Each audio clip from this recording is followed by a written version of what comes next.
Welcome, I'm Paul. This is Dave. He's the platypus that sits on my shoulder and does all the work behind the scenes. Today I have 16 Glitch in the Matrix and supernatural stories for you. Its speed is the evidence. Case file number 2664, written by XTY-XTBX. The Gulf and the Thing in the Sky. We grew up about 3 or 4 miles from the Gulf of Mexico. My friend's house had easy access to his roof from his window.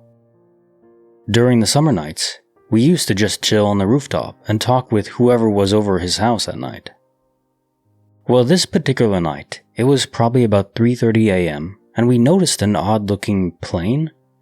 We knew some planes tend to look like squares at night with their light placement, so we just said, that looks weird, and didn't pay too much attention to it. It was probably about 10,000 to 15,000 feet in the air. It was lower than normal, but still fairly high. Well, it passed over us and continued towards the Gulf of Mexico. 30 to 40 seconds later, I commented about the plane again, and then we saw it just take off. Not anywhere near the speed of a commercial airliner. I mean, this was like spaceship speed. It was out of our sight in about 10 seconds. I've never seen anything move so fast in my life. I'm not one to believe in aliens or something like that, but this event definitely made me more curious. With the uncommon shape and speed, it was just weird. Happened like 6 or 7 years ago. Well, one doesn't have to believe in aliens to believe in UFOs. Those are real. We just don't know what their source is. Maybe it's just the government. That's still interesting.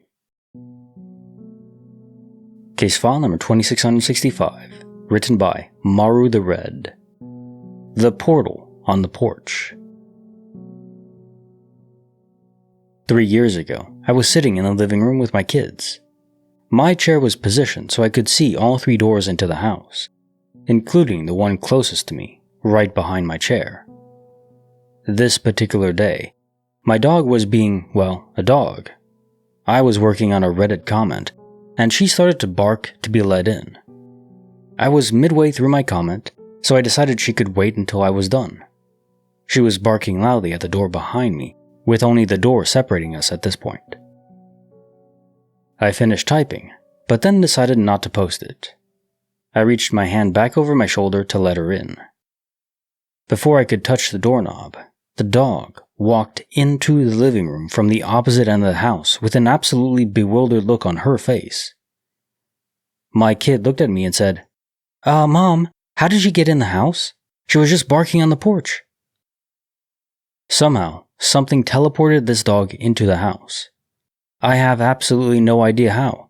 No windows or doors were open, and even my child knew she was outside. No one moved, no one let her in. I thought I was losing my mind. You're not. Case file number 2666, written by Starry Shapes. Barking up the wrong tree. Me and my mom were walking our 4 dogs near a local obelisk monument not too far from where we live. There is a rectangular patch of grass with a wooded area surrounding it, part of an old woodland and hills that stretch for quite a long way. It was autumn, but not that cold. We got to the edge of the woods, and the temperature suddenly dropped significantly as we ducked under a tree and entered. A really harsh wind whipped up, which we both commented on. Then it went really still as we walked in. We had been there multiple times, and we noticed that loads of the trees had been torn as if something had flown into the tops of them and broken them in half. Branches and the tops of the trees were bent over and hanging down, freshly broken. When we went around a corner, a whole tree was down with its roots exposed and fresh soil uprooted all around. The dogs were super interested in it and digging at the loose soil. We were really shocked at what a mess it was, how cold, quiet, and eerie it was, and how strange it all felt. We carried on walking, then left the woods, and there was a noticeable temperature difference. Again, we commented on it. The following day, we came back, and everything was different. The tree that had fallen was gone, and there were just brambles there, The broken tops of the trees all seemed to have grown back and scarred over, with lichen and moss on them. Branches that had fallen were nowhere to be seen. It was literally a different experience. The atmosphere felt completely different too. It was such a strange experience that we still talk about it to this day, and I'm so glad it was shared. Case file number 2667, written by AJ Madrid 123. A therapy session with a side of mystery. 2 weeks ago, I had a scheduled appointment with my psychiatrist at 8 in the morning. I arrived 15 minutes early. Normally, she would already be there, but this time she was late. Her small office was in an apartment building. On her door, there was a sign that read, "Knock before you enter," so I did. The door was locked, but shortly afterward, I heard footsteps inside the office. Then the door handle started moving. Then footsteps again, and then the handle started moving again. I assumed that my psychiatrist was inside, but somehow couldn't find the right key to her door. This went on for over 10 minutes, and I was starting to get annoyed. Suddenly, I heard someone coming from behind me, and when I turned around, it was her. She casually greeted me with a, "Good morning." I then assumed that maybe she had just had a visitor or something, but when she opened the door, the room was dark and there was nobody inside. All the windows were closed, and her office was on the 4th floor anyway. I could feel the hair on the back of my neck rising. I've never had a greater WTF moment in my life before. Just so you know, I'm a very skeptical person. I always look for a logical explanation for everything. What bugs me the most is not that it happened, but that I can't figure out what caused it. I didn't mention it to my psychiatrist because I already know what she'll say. That was all in my head. By the way, I don't have any mental illnesses that cause hallucinations whatsoever. I go to therapy because I suffer from depression and separation anxiety. But the most plausible theory is that I just imagined it all. However, it seemed so real. The sound of the footsteps, the door handle moving aggressively a couple centimeters in front of me, and for over 10 minutes. Almost the same thing happened to me as a child, but I never thought much of it. Until now. Case file number 2668, written by Poet Chan. When the World Glitched Twice. I wasn't in the habit of being a difficult kid about school. I loved school and wanted to go all the time. But one morning, I simply refused to get on the bus. I was maybe 7 years old maximum when this happened. My mom refused to drive me, so eventually she got me on the bus much to my protesting. I told her it was going to break down. Lo and behold, it broke down. The only reason she knew that was because in my hysteria, I left my lunchbox, so she had to drive to school to deliver it, where she heard that my bus had been delayed because it broke down. I was a very vindicated 7-year-old that day. I still don't know how I did that. The second instance is less coincidence and more unsettling. Shortly before my mom passed away, we went into this little antique kitsch store by a food place we sometimes visited. I swear on everything I hold dear, I'd never seen this store before in my entire life. We were inside, and I finally spoke up, commenting about how this was such a cool place and how bummed I was that it hadn't existed longer. This prompted confused looks from everyone, and the man behind the register told me, "This shop has been here for 42 years. Sure enough, Mom and Dad both remembered the place, and their website even confirmed it. And I, for all my 20 years of my life, at the time, had just entirely never noticed that building? I could tell you all the buildings around it in detail, but not that one. The really weird thing is that that building sticks out like a sore thumb because it has a radically different design and architecture on the front. I'm still really disturbed when I think about that. Well, this is obviously quantum immortality on the second part. The first part, though, doesn't necessarily translate, unless only certain special people have access to quantum immortality, people who have this additional gift of foresight. So maybe quantum immortality is not applied to everyone. I hope it is. That would be kinda unfair if it isn't. Case file number 2669, written by Stickers Are Life. A place we weren't meant to find. When I was young, My parents and I would go on adventures. We would get out a map of our state, Arizona, find a random place, and go there. Most of the time we just ended up in the middle of nowhere, but one time was really bizarre. I think I was around 10 at the time, and completely obsessed with castles and being a princess. We opened up the map, and to my delighted eyes, I saw a place called Castle Hot Springs. We plotted our course on the map, no GPS back then, but like so many of our adventures, we became hopelessly lost. My dad's sense of direction is subpar at best. Here we are in the middle of the desert on a dirt road, not a flat desert but rolling hills of cacti and Palo Verde trees. Now, getting lost in a desert is not exactly the best thing to do, but luckily, we had plenty of water. It wasn't the first time my dad had gotten us lost on a trip. We pulled up on the crest of a rather high hill, and below was a canyon with a stream flowing through it. The way the car was positioned, we couldn't see completely into the canyon. Running streams in the Arizona desert are a novelty, to say the least, so my dad declared we must have arrived at the hot springs. I now know that Castle Hot Springs is an old resort that was abandoned a long time ago, and this place couldn't have possibly been Castle Hot Springs. But my parents and I had no clue. This was way before Google. We got out of the car and started walking down into the canyon. I remember practically prancing down, so excited to see the castle. As we reached the bottom of the canyon, things got weird. Inside the canyon was what looked to be a small town with a spring in the middle. There were newish houses. I think we counted 6 on each side of the stream, complete with concrete driveways and fairly new cars. The place was dead silent, except for the man-made waterfall at the mouth of the stream. I remember being absolutely terrified. Against my begging, my parents decided to get a closer look, ask for directions, that kind of horror movie crap. As we walked into the town, I noticed a really thick layer of green slime covering everything the stream touched, like Double Dare slime but coagulated. The silence was deafening. No birds, no dogs, no nothing. My dad went up to one of the houses and knocked on the door, waited, and knocked again, but there was no response, as you'd expect. He went to a few more houses and still, no one was to be found. There were cars in driveways, and the curtains were open. He then started looking in the windows, but all he saw was a few pieces of furniture, no people. About that time, we noticed the cave.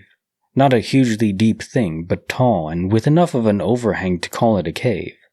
There was black soot all over the sides of the cave, and we found these weird red candles lying around.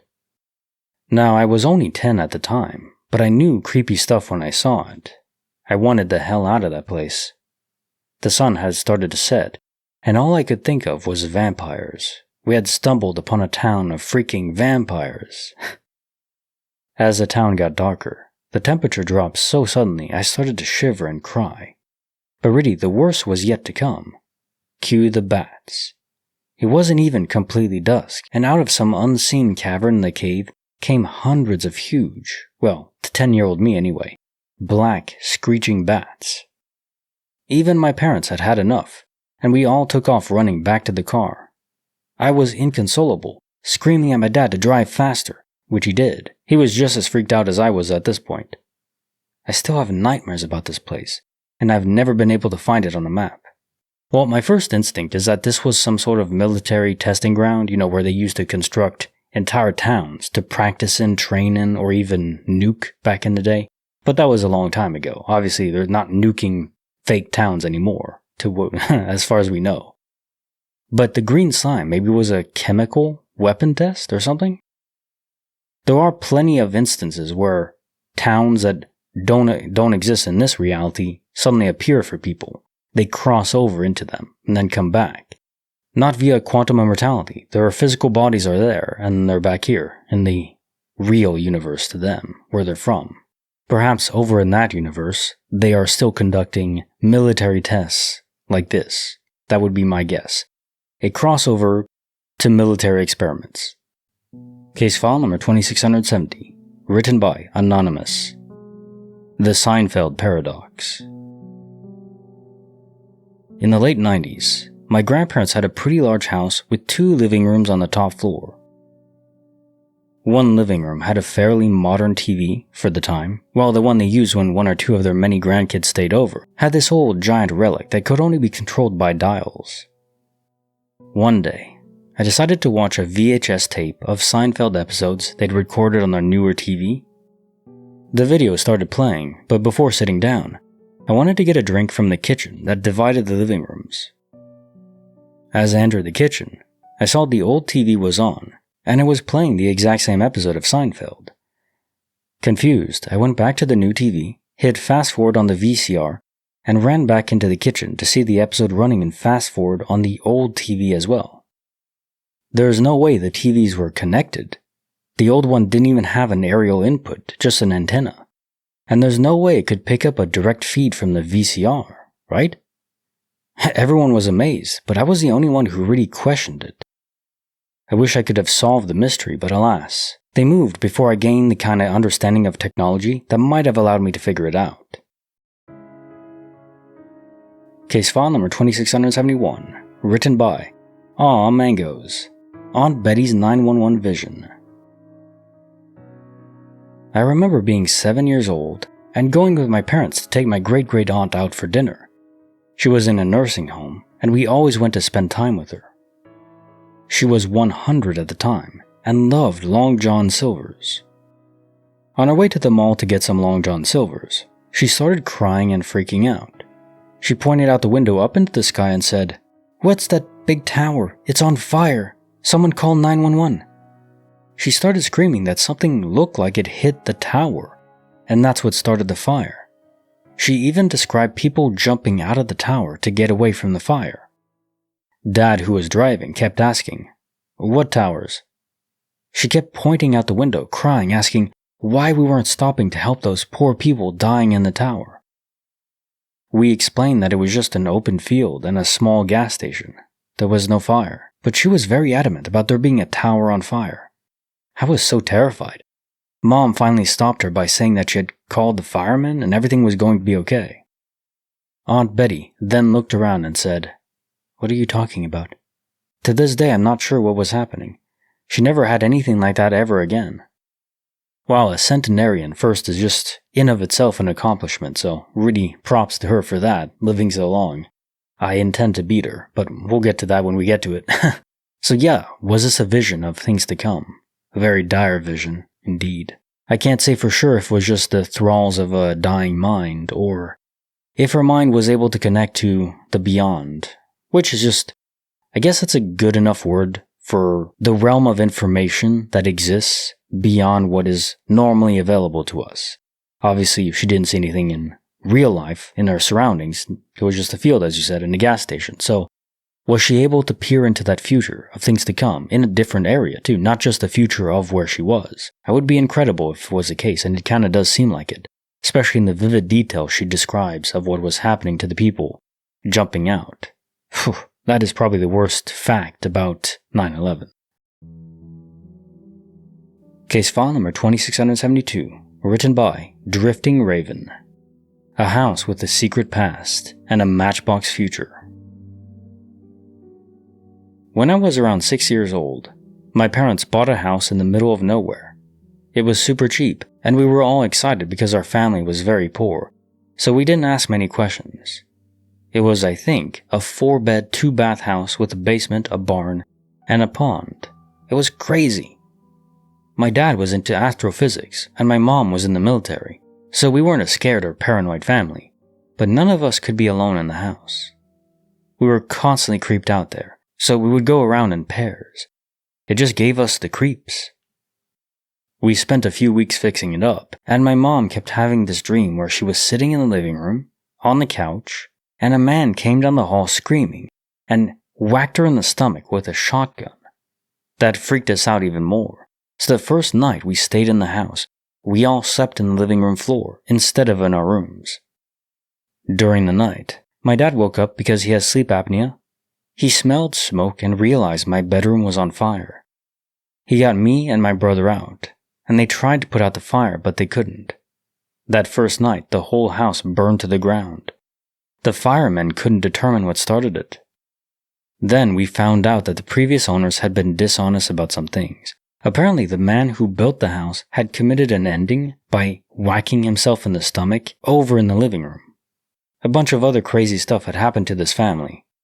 We weren't even really sad that the house burned down because we were so uncomfortable in it.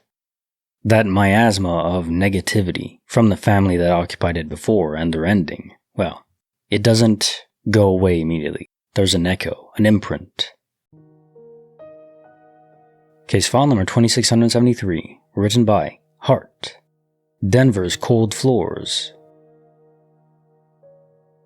Back in Denver, when I was a kid around 1998 to 2006, we moved into our first house. The room next to my parents' master bedroom was always really cold, unusually so. I didn't think much about it then, and just used more blankets. Eventually, I was old enough to move to the basement. Every now and then, I would hear noises. I became very good at distinguishing normal house sounds like floors creaking, in case my parents came to check if I was gaming late as usual. Sometimes, these noises came from my old bedroom. One time, I heard them so clearly that I went upstairs to see what was going on, but there was nothing there, and my parents were asleep. One summer, my mom and I went to Mexico for my US green card application. My dad told us he sometimes felt uneasy while we were gone. He described sounds and said that once, all the dishes started to rattle very loudly, and the cupboards slammed shut. I didn't even know how to respond. Another time, my family from Kansas came to visit, and we were leaving for a day trip. My younger cousin, who was about 9 years old then, and I were going upstairs. I hurried past him as he stopped for water, and I ran outside to wait for him. He came out looking a bit pale, but didn't say why. 2 years ago, he finally told me what happened. He said that on his way out, a kid called to him from my old room. He saw a child and ran to see what was happening, but didn't see the kid again. I still don't know if it was something connected to the house or to my dad. My guess is it's to the house. Case file number 2674, written by Reddit Lurker. Blinded in the Karri forest. This happened about 20 years ago. We were going on a family holiday to a place called Donnelly River, an old mill town in southwestern Australia. I was driving with my sister and a friend, while my parents were in another car just ahead of us. We had been driving for about 4 hours, and were about half an hour away from our destination. It was about 6:30 at night, and we were driving through a Karri forest. It was pitch black, except for our headlights, and we were chatting away, laughing and telling stories. All of a sudden, the car was filled with an electric blue light. This light was coming from every direction at once, like we were literally surrounded by this intense bright blue light, not coming from outside the car but somehow from within the car.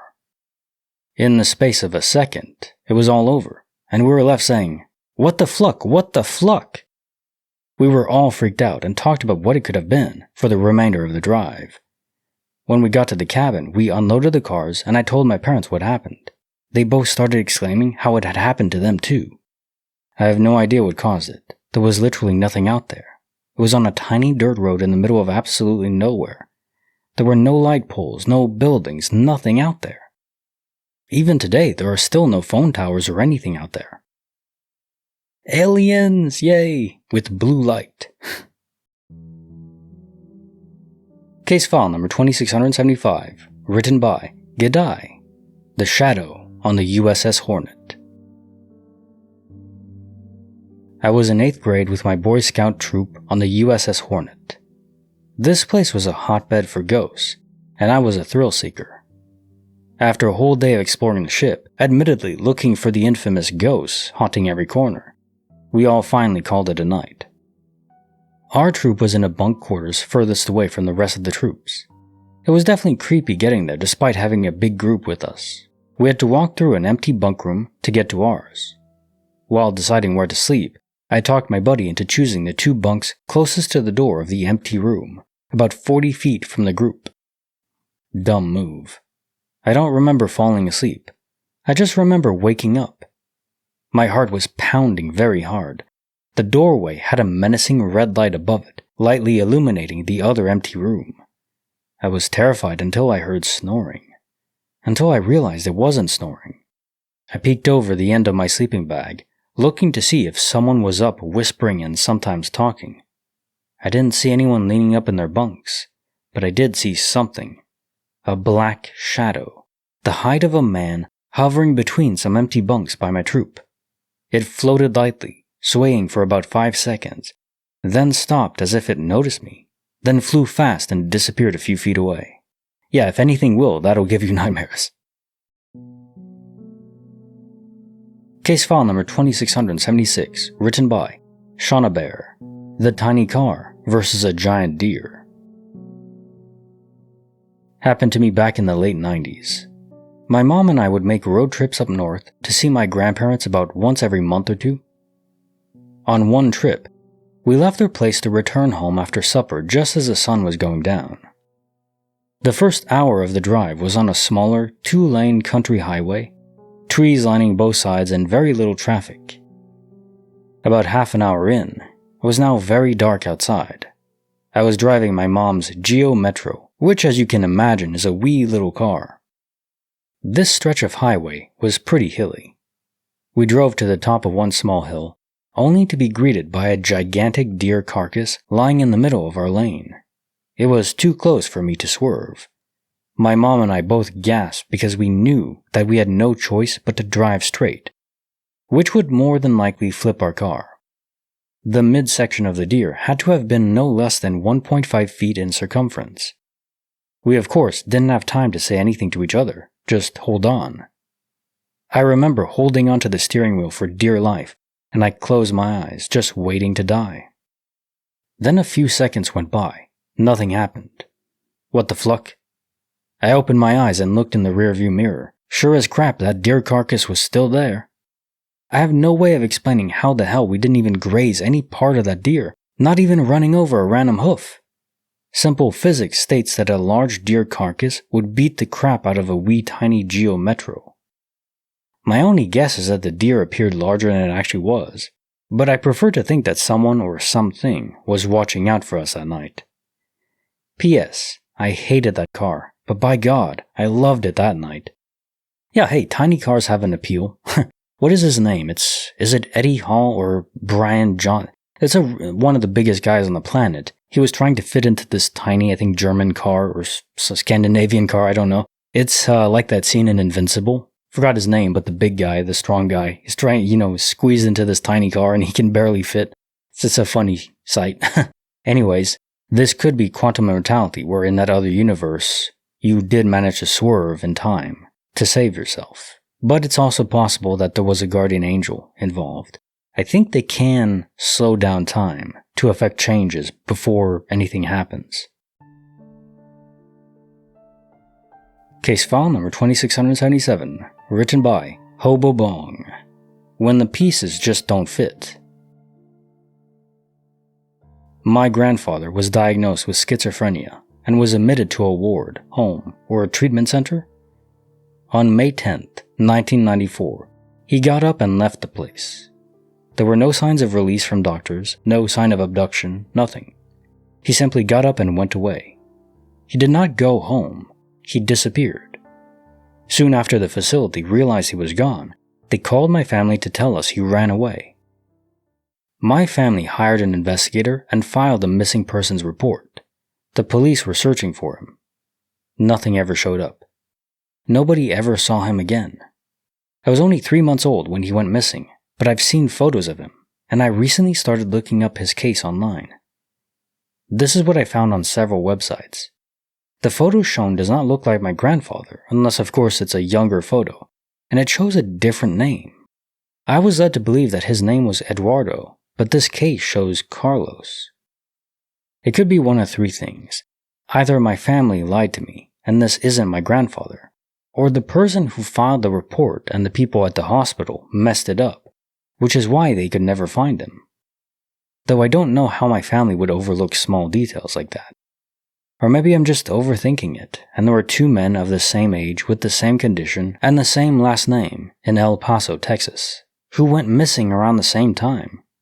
It's all very strange to me, and I don't feel comfortable asking my family because the last time I did, my mom snapped back at me with, "Why do you care? You never ask about him anyway." See, that's a weird defensive reflex. Why would she say that? I mean, why would you care about anomalies that don't make sense? Pieces that don't fit? I mean, we are innately, I think, wired to solve mysteries or want to explain things. So, very natural to question. Case file number 2678, written by Noctua Noctis, Firewood, Forks, and Fools. So this one time, I was with my immediate family on a trip to a cabin in a state park we'd never visited before. We got off late, so when we finally arrived via the twisty mountain roads, it was well after dark. It was springtime in Pennsylvania, so the temperature was dropping, and we decided that firewood would be a good idea. It wasn't terribly late, so my dad and I decided to drive to a little town nearby where there were supposed to be a couple of different stores that hadn't closed yet and might have firewood. And when I say little town, I mean literally just a few stores and a singular streetlight. There's no cell service, so we had to figure out which way to go before we left. We set out, and at the first fork we reached, we realized that we weren't sure which way was correct. The town wasn't more than a couple of miles away, so we figured trial and error was a better plan than driving all the way back to our cabin to recheck. When we left, we drove for almost 15 minutes, much farther than we would have needed to drive to hit the town. At that point, we decided we must have chosen the wrong path, and we turned around to go back. We went right. The same thing happened. We thought it was odd that we hadn't noticed driving through the town, but we figured we would pay attention on our way back. There was no town. There were no other roads we could have turned off onto, and the town was right on the main road. We should have passed it. My mom thought we were just being crazy, so the next day we all piled into the car and headed out. We went right, and literally 2 miles later, we hit the town. Mom proudly asserted that we were both fools, and decided the matter was settled. The weirdest part? The main road runs into the town, and then hits a T intersection. Had we driven through the town the night before, we would have had to turn one way or the other. We definitely didn't turn off either road we were on the night before. Town that shouldn't exist, and now a town that just didn't exist, until your mom came. These stories are so cool. Case file number 2679, written by Pomsey, from Liverpool with a Whisper. I never knew my granddad, but he was from Liverpool and spoke with a very strong Liverpudlian accent. One day, I was home alone when the phone rang. I answered, and a Liverpudlian man at the end of the phone said, "Hello," and I said it back. He breathed down the line for a few seconds and then hung up. The number was blocked when I tried to dial back. My family, who are into this paranormal stuff, think it was my granddad trying to get in touch. Another time when I was home alone, I was just wandering around my living room when I started to look at my reflection in a glass cabinet we had. In true scary story fashion, I looked behind myself and saw the face of an old woman right behind my head. Up until this point, my mom had denied that anyone had ever died in my house. I'd ask all the time because of the creepy stuff that would happen, and she denied it again after I told her about seeing this old lady. When I was a couple years older, about 18 or 19, and had moved out, she told me that an old lady did die in the house. She had fallen down the stairs and was left there immobile for days until she passed away. I believe her son found her when he came to visit some days after the fall. This old lady died in the kitchen, and I think the majority of the creepy stuff happened around there. I had a cat that would stare into the kitchen and hiss or make growling sounds. Sometimes he would even cry. One time, he was sat on my staircase overlooking the kitchen, and he began crying super loudly, louder and more scared than I'd ever heard before. Again, I was home alone. Anyway, all of a sudden, the kitchen light, it was one of those long tube-shaped strip lights, exploded, and all of the lights in the house blew out. I composed myself for long enough to turn the lights back on, clean up the glass, and leave some food for the cat. Then I noped out of there and stayed with my grandma overnight. Finally, the most common thing that would happen. There have been countless occasions where my mom and I would wake up and come into the kitchen to find the back door or all of the cupboard doors wide open. One time, we had just gone to bed, and about 5 minutes later, there was a huge crash downstairs.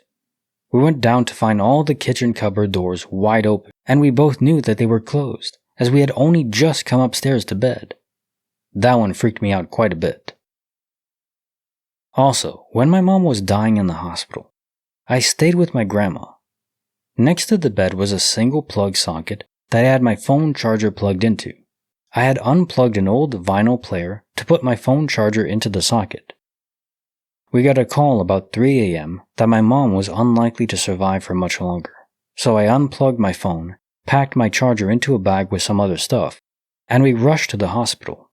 Neither myself nor my grandma came back for at least 24 hours, but when I arrived back to the bedroom and tried to plug my phone in, I found the vinyl player had been plugged back in. This one freaked me out a bit because absolutely no one had stepped foot into that bedroom since I had left, and even if someone had, they would have no reason to plug in an old vinyl player. Now time for the jokes of the day. An infinite number of mathematicians walk into a bar. The first says, "I'll have a beer." The second says, "I'll have half a beer." The third says, "I'll have a quarter of a beer," etc. The bartender interrupts them, says, "I know your limit," and pours them 2 beers. They'll never get to 2. If they attempt Mission Impossible 8 times in a row and succeed every single time, shouldn't it be called Mission Very Very Likely by now? Facts. Still entertaining though. A raisin, a peanut, and an oat sit down and order a drink. Bartender says, "What do you think this is? A granola bar?" That's good. Some people think that the shovel was a groundbreaking invention, but I think that the whiteboard was remarkable. I asked my girlfriend what book she was reading. She said, "The Invisible Man." I said, "I can't see myself reading that." Like the video, subscribe, hit the bell. Kinetic Symphony signing off.